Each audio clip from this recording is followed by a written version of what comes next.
Kami haturkan selamat pagi dan pengibaran bendera merah putih. Pelaksanaan upacara HUT RI ke-78 tahun dipimpin Gubernur Sumatera Selatan Herman Deru selaku Inspektur Upacara. Sementara Dandim 0430 Banyuasin Letkol Roni Sugiarto menjadi Komandan Upacara. Pengibaran bendera merah putih oleh Paskibra Sumatera Selatan dilanjutkan pembacaan teks proklamasi Gubernur Sumsel. Upacara lalu berlanjut dengan pembacaan teks Undang-Undang Dasar 1945, Ketua DPRD Sumsel Anita Nuringhati, dan pembacaan doa oleh Kepala Kanwil Kemenak Sumsel Syafitri Irwan. Momen HUT ke-78 kemerdekaan RI, Gubernur Sumsel mengimbau masyarakat tidak mengartikan hari kemerdekaan dengan upacara dan kemeriahan, tapi juga dengan semangat memajukan peradaban bangsa.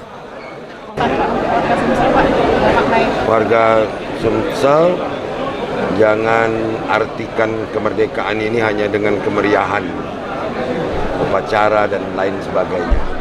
Tapi pupuklah semangat perjuangan itu untuk peradaban bangsa, untuk kemajuan bangsa, dan makin toleransi. Upacara juga jadi kebanggaan bagi para paskibraka yang bertugas mengibarkan bendera merah putih.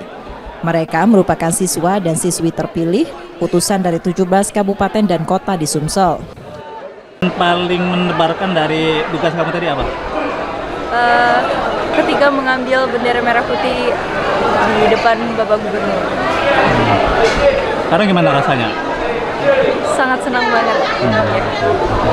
Udah Lepas ya, udah ngerasa lega banget. Sejumlah lomba khas akan digelar di Palembang untuk memeriahkan HUT RI tersebut pada akhir pekan ini. Emreski Nurmizan, Kompas TV, Palembang, Sumatera Selatan.